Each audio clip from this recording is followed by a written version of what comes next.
செவி வழி கதை கேட்க வந்திருக்கும் அன்பு நேயர்களுக்கு இனிய வணக்கங்கள்.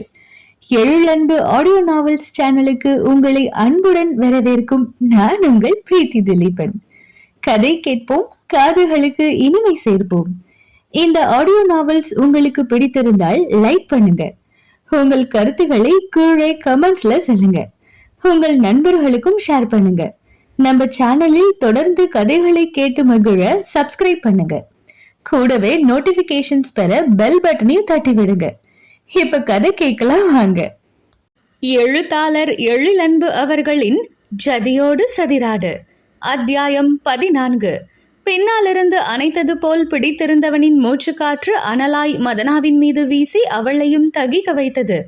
நிரு, என்ன பண்ற என்று அவள் கேட்க நினைத்த போது பட்டென்று அவளை விட்டு விலகி இருந்தான் நிருபன். நான் சொன்ன மாதிரி செய்யுங்க மேடம். ஒன்றுமே நடவாதது போல் நிருபன் இயல்பாக சொல்ல அவளுக்கு தன்னை நிலை நிறுத்தி கொள்ள சில நொடிகள் பிடித்தன. இன்னும் 2 ஹவர்ஸ்ல எனக்கு ஒரு ஷூட்டிங் இருக்கு மேடம் என்று அவளை நிதானப்படுத்தி கொள்ள நேரம் கொடுக்காமல் அவசரப்படுத்தினான். அவள் மீண்டும் அவன் சொன்ன ஸ்டெப்பை செய்து காட்ட நாட் பேட் என்றவன் அடுத்த நடன அசைவுகளுக்கு மாறினான்.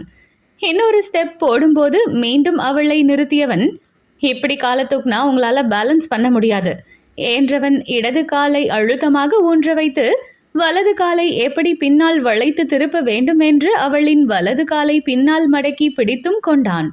ஒரு கையால் அவளின் இடையை பிடித்து இன்னொரு கையால் அவள் காலை மடக்கி பிடித்து காட்ட இப்பொழுது அவனின் உஷ்ண மூச்சு அவளின் முதுகில் மோதியது. அப்போது மட்டுமல்ல, அடுத்த 1 மணி நேர ஒத்திகையிலும் அவனின் தீண்டல் அவள் மேனியில் நிகழ அதனுடன் போட்டி போட்டுக்கொண்டு அவனின் மூச்சு காற்றும் அவளில் மோத அந்த உஷ்ணத்தில் தகித்து தவித்து போனாள் மதனா. இதற்கு முன்பும் அவர்கள் தொட்டு கொண்டு இருக்கிறார்கள் தான், கட்டியும் கொண்டிருக்கிறார்கள். ஆனால் அப்போது எல்லாம் நிருபனாக அவளை தொடுவது அரிது. அவளை அவனை உரசி கொண்டு இருந்தாலும் கூட கொஞ்ச நேரம் உரசாம தான் இரேண்டி என்று கடிந்து கொள்வான். அவனை சீண்டவே அவனை தீண்டி அவனின் செல்ல முறைப்பையும் வாங்கிக் கொள்வாள். அவனாக அவளை நெருங்கினால் அது அவனின் உணர்ச்சிகளின் உச்சத்தில் மட்டுமே இருக்கும். சந்தோஷத்தின் உச்சத்தில், சோகத்தின் உச்சத்தில் மட்டுமே அவளை நெருங்குவான். ஆனால் இன்றைய அவனின் தீண்டலில் ஆவேசம் இருந்தது, ஆத்திரம் இருந்தது, கோபம் இருந்தது. அதையும் தாண்டி அவளின் உணர்வுகளை துண்டாட துடிக்கும் துடிப்பு இருந்தது. இந்த நிருபன் அவளுக்கு புதிது. இந்த புதிய நிருபனை எப்படி எதிர்கொள்வது என்று அவளுக்கு புரியவே இல்லை. அவளை தீண்டிவிட்டு அவன் அடுத்தடுத்த நடன அசைவுகளுக்கு போய்விட அவளால் அப்படி உடனே அடுத்ததற்கு நகர முடியவில்லை. அவள் சில நொடிகள் எடுத்துக்கொண்டால் எனக்கு படப்பிடிப்பிற்கு செல்ல நேரமாகிறது என்று சொல்லியே அவளை துரிதப்படுத்தினான். அவளால் அவனை கடிந்து கொள்ளக்கூட முடியவில்லை. அதற்கு அவன் சந்தர்ப்பமும் தரவே இல்லை என்பதுதான் உண்மை. இந்த நாடகத்தை கண்டு கொண்டு இருந்த மிதுனும் மாதவியும் ஒருவரை ஒருவர் பார்த்து கொண்டனர். அவர்களுக்கும் நிருபனின் இந்த நடவடிக்கை புதிது. அவர்கள் தொழிலில் தொட்டு ஆடுவது எல்லாம் புதிதில்லை என்றாலும் நிருபனின் இந்த செய்கை அவர்களுக்கு புதியதாகத்தான் இருந்தது. ஏனெனில் என்னதான் நடன இயக்குனராக இருந்தாலும் நடிகைகளிடம் நிருபன் சற்று எட்டியேதான் இருப்பான் என்று அறிந்தவர்கள் அவர்கள். அத்தியாவசிய தேவைக்கு தவிர அவர்களை விட்டு விலகியேதான் இருப்பான். அதிலும் பெரும்பாலும் நடிகைகளுக்கான நடன அமைப்புகளை மாதவியை பார்க்க சொல்லி விடுவான். மாதவிக்கு அவன் கற்றுக் கொடுக்கும் போதும் கூட அநாகரிகமான தீண்டல் என்று எதுவும் இருக்காது. முடிந்தவரை அவளை தொடாமலேயே நடனத்தை சொல்லிக் கொடுத்து விடுவான். அப்படிப்பட்டவன் இப்போது மதனாவிடம் மட்டும் மிக நெருங்கி சொல்லி தருவது போல் இருக்க அவனை அவர்கள் வித்தியாசமாகத்தான் பார்த்தனர். மதனாவின் தடுமாற்றத்தையோ தன் உதவியாளர்களின் வித்தியாசமான பார்வையையோ நிருபன் பொருட்படுத்தவே இல்லை. இன்னும் ஒரு ஸ்டெப் மட்டும் ட்ரை பண்ணிட்டு நீங்க கிளம்பலாம் மேடம், நாளைக்கு திரும்ப ஏர்லி மார்னிங் 5 o'clock வந்துருங்க என்றவன் அடுத்த ஸ்டெப் போட போனான். நிரு, நாளைக்கு எனக்கு கால் ஷீட் இருக்கு. ஏர்லி மார்னிங் 4 நான் ஷூட்டிங் ஸ்பாட்ல இருக்கணும். ஈவினிங் தான் முடியும். ஈவினிங் பிறகு ரிஹர்சல் வச்சுக்கலாமா என்றான். எனக்கும் ஷூட்டிங் இருக்கு மேடம், நைட் தான் முடியும். ஒன்று வேணா பண்ணலாம், நைட் 10 மணிக்கு வந்துருங்க என்று பேச்சை முடித்து கொண்டு ஸ்டெப்ஸ் போட ஆரம்பித்து விட்டான். அவளால் வர முடியுமா என்று கேட்காமல் வந்தே ஆக வேண்டும் என்பது போல் அவன் பேச்சை முடித்து கொண்டது அவளுக்கு உவப்பானதாக இல்லை. ஆனால் அதை காட்டிக்கொள்ளாமல் அவளும் சேர்ந்து ஆட ஆரம்பித்தாள். சுற்றி சுழன்று வருவது போல் அந்த நடன அமைப்பு இருக்க மதனாவும் அதே போல் சுற்றினாள். ஆனால் அவளின் கால்கள் சட்டென்று தடுமாறிவிட அப்படியே மடங்கி விழுந்தாள். மதனா என்று வேகமாக அருகில் வந்தவன் ஏதோ நினைத்து கொண்டது போல் சட்டென்று நின்று, மாதவி என்னன்னு பாருங்க என்று சொல்லிவிட்டு ஒதுங்கி நின்று கொண்டான். எங்கேயும் அடிபட்டுருச்சா மேடம் என்று ஓடி வந்து கை கொடுத்து தூக்கிவிட்டாள் மாதவி. மிதுன் ஒரு நாற்காலியை எடுத்து போட அதில் அமர்ந்த மதனா வலது கால் முட்டியை தேய்த்துவிட்டு கொண்டாள். மாதவி அவளுக்கு தேய்த்துவிட்டு முதலுதவி செய்து கையை பிடித்து நடக்க வைத்து என்று எல்லாம் செய்ய நிருபன் சுவரில் சாய்ந்து ஒரு காலை சுவரின் பின்னால் ஊன்றி கை கட்டி மூன்றாம் ஆளாய் வேடிக்கை பார்த்து கொண்டு இருந்தான். அவன் அப்படி தள்ளி நின்றது மதனாவிற்கு வருத்தமாக இருந்தது. முன்பு ஒரு முறை சுற்றியுள்ள யாரையும் கண்டுகொள்ளாமல் அவளின் காலுக்கு அவனே பேண்டேஜ் போட்டுவிட்டு அன்று முழுவதும் அவளை அப்படி கவனித்து கொண்டவன் இப்பொழுது ஜடமாய் நின்றிருக்கிறான். ஆடும்போது தீண்டிக் கொண்டே இருந்தவனுக்கு இப்பொழுது மட்டும் உதவி செய்ய ஏன் தோன்றவில்லை என்ற கோபமும் அவளுக்கு வந்தது. மாதவியுடன் பேசிக்கொண்டே பக்கவாட்டில் நின்றிருந்தவனை பார்த்தாள். அவனின் பார்வை முழுவதும் அவள் மீதுதான் இருந்தது. அவள் தன்னை பார்த்ததும் அவர்களை நோக்கி வந்தவன், மிதுன், மேடம் ஓகே ஆகிட்டாங்கன்னா கிளம்ப சொல்லு, நமக்கு ஷூட்டிங்க்கு நேரம் ஆகுது. நான் முன்னாடி கிளம்பி போறேன், நீயும் மாதவியும் பின்னாடி சீக்கிரம் வந்து சேருங்க என்றவன் மதனாவை கண்டுகொள்ளாமல் வாயிலை நோக்கி நடக்க ஆரம்பித்து விட்டான். அவன் அப்படி போனதில் மதனாவிற்கு கண்ணை கரித்து கொண்டு வந்தது. மிதுன் மாதவியின் பார்வை தன் மீது இருப்பது முன்னிட்டு தன்னை அடக்கி கொண்டாள். எனக்கு இப்போ ஓகே, நான் கிளம்புறேன் என்ற மதனா தானே சற்று சிரமப்பட்டு நடந்து வெளியே போக முயல அவளின் கையை பிடித்து கொண்ட மாதவி, நான் உங்க கார் வரேன் மேடம் என்று உதவிக்கு வந்தாள். அவளிடம் மென் புன்னகை புரிந்த மதனா அவளின் உதவியை ஏற்றுக்கொண்டாள்.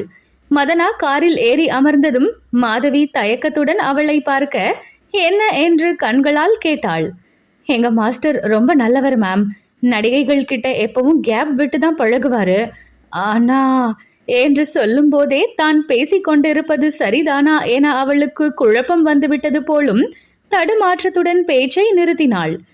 இதை எதுக்கு இப்போ என்கிட்ட சொல்கிற என்பது போல் மதனா அவளை பார்க்க, இல்ல மேம், சொல்லணும்னு தோணுச்சு என்று வேகமாக பதில் உரைத்தாள் மாதவி.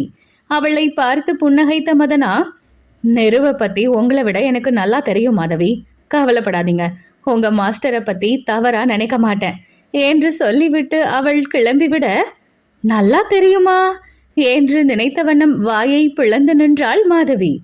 என்ன மாதவி இப்படி வாயை பிளந்துட்டு நிக்கிற? அங்கே வந்த மிதுன் அவள் தோளை தட்டி கேட்க, மதனா சொல்லி சென்றதை சொன்னவள், மாஸ்டரை அவங்களுக்கு நல்லா தெரியுமா? நம்ம மாஸ்டர் மதனா மேம்க்கு கொரியோகிராஃபி பண்ணியதே இல்லையே, அப்புறம் எப்படி என புரியாமல் கேட்டாள். நம்ம மாஸ்டர் பத்தி கேள்விப்பட்டிருப்பாங்க, இல்லனா குரூப் டான்ஸ் ஆடிய காலத்துல கூட தெரிஞ்சிருக்கலாம். இதெல்லாம் பெரிய விஷயமா? சரி, மாஸ்டர் கிளம்பி ரொம்ப நேரம் ஆயிருச்சு, நாம கிளம்பலாம் என்று அவளை அழைத்து கொண்டு கிளம்பினான். நிருபன் மதனாவின் முந்தைய பழக்கத்தை பற்றி அவர்கள் அறியவில்லை.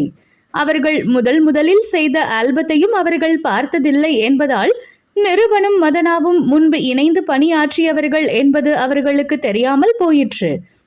ஓட்டுநர் காரை செலுத்தி கொண்டு இருக்க பின்னால் அமர்ந்து சாலையை பார்த்தபடி இருந்த மதனாவின் மனம் முழுவதும் நிருபனின் ஞாபகம்.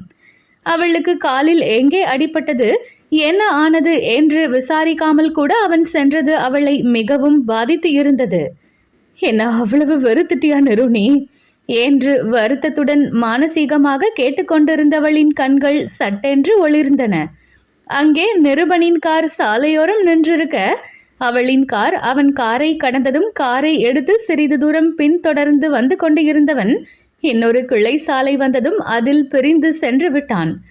காரில் இருந்து பின்னால் திரும்பி பார்த்து கொண்டே வந்த மதனா கண்களில் கசிந்த கண்ணீரை துடைத்தவாறு, என்ன உன்னால வெறுக்க முடியாது நிரு, வெறுக்கவும் மாட்டேன்னு நிரூபிச்சிட்ட என்று மகிழ்ந்து கொண்டாள். மறுநாள் ஷூட்டிங் சென்று விட்டு வந்த அசதி இருந்தாலும் நிருபனை காணப்போகும் மகிழ்ச்சியுடனே அவன் சொன்ன நேரத்தில் அவனின் ஸ்டுடியோவிற்கு வந்தாள் மதனா. ஸ்டுடியோவின் வெளியே காவலாளி மட்டும் இருக்க ஸ்டுடியோ கதவு மூடி இருந்தது. அதை பார்த்து கொண்டே கேள்வியுடன் அவள் காரிலிருந்து இறங்க, நான் போய் விசாரிச்சுட்டு வரேன் மேடம் என்று அவளின் காரோட்டி சொல்லிவிட்டு காவலாளியிடம் விசாரிக்க சென்றார். என்ன வர சொல்லிட்டு இந்த நிரு ஏன் இன்னும் வரல என்ற யோசனையுடன் காத்திருந்தாள்.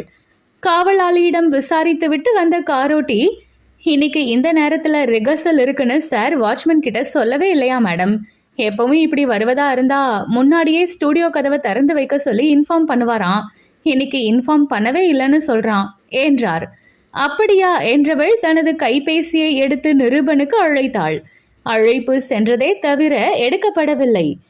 நீங்க வெளியே நிக்க வேண்டாம் மேடம், காருக்குள்ள உட்காருங்க என்று காரோட்டி சொன்னதும் காருக்குள் அமர்ந்து மீண்டும் நிருபனுக்கு அழைத்தாள்.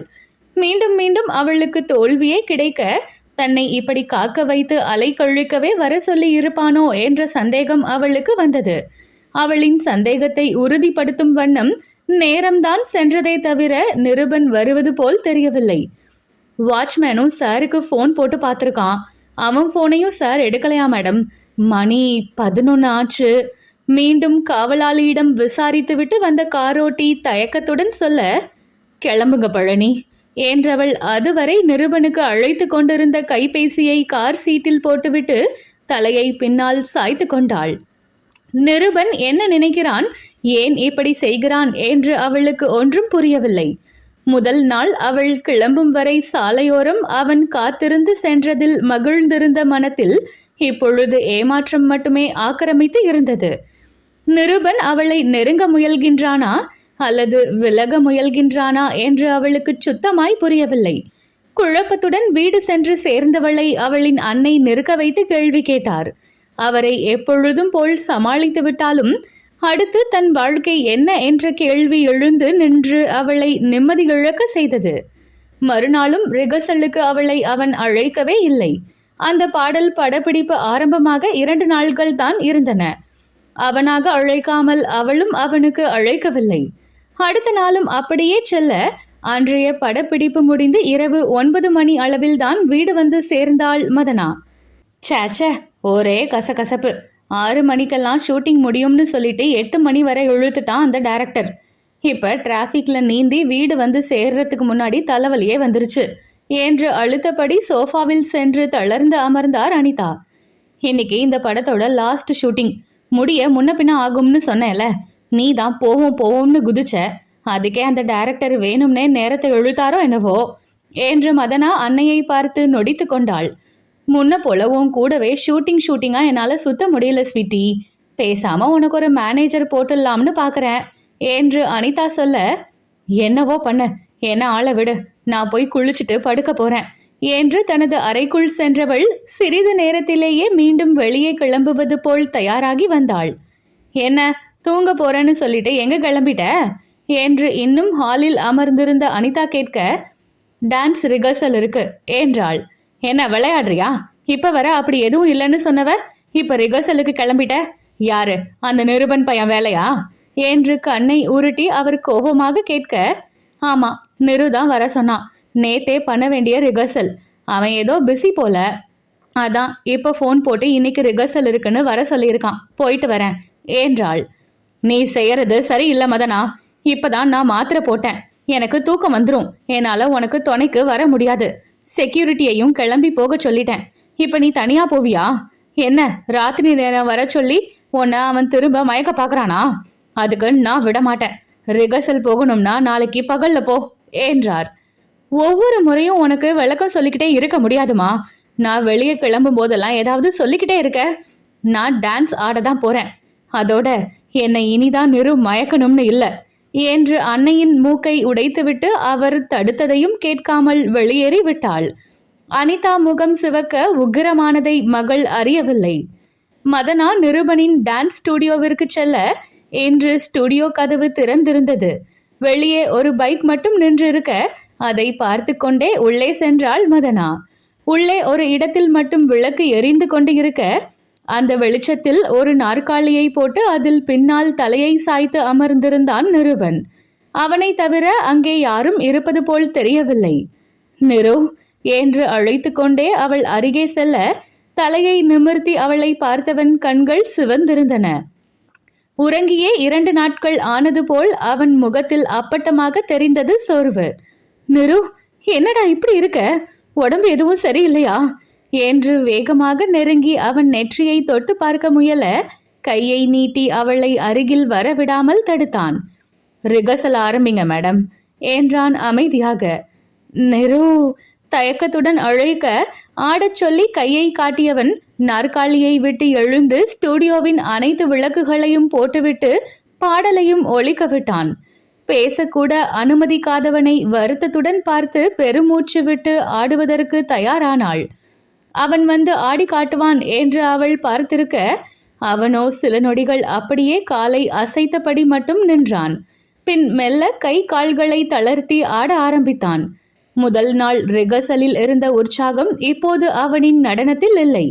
சிரமப்பட்டு ஆடுபவன் போல் அவன் ஆட, கேட்டாலும் சொல்ல மாட்டான் என்று நினைத்து தானும் ஆட ஆரம்பித்தாள். இன்று அவள் அருகில் அவன் நெருங்கவும் இல்லை, அவளின் தவறுகளை திருத்தவும் இல்லை. ஒரு காலை ஊன்றி ஒரு காலை பின்னால் திருப்பி போட்ட ஸ்டெப்பில் அவன் தடுமாறி விழப்போக, நிரு என்று ஓடி வந்து அவனை தாங்கிக் கொள்ள முயன்றவள் முடியாமல் அவனோடு சேர்ந்து விழுந்தாள். விழும்போது அவளின் இடையை பிடித்து கொண்டு விழுந்தான்.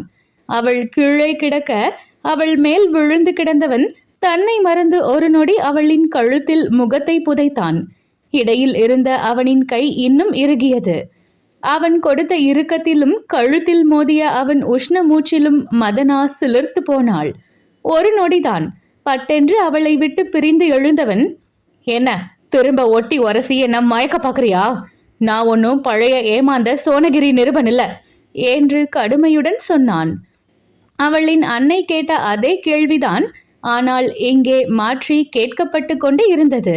அதிலும் நிருபனிடமிருந்து அப்படி ஒரு கேள்வியை எதிர்பாராமல் கண்ணில் வலியுடன் அவனை பார்த்தாள் மதனா.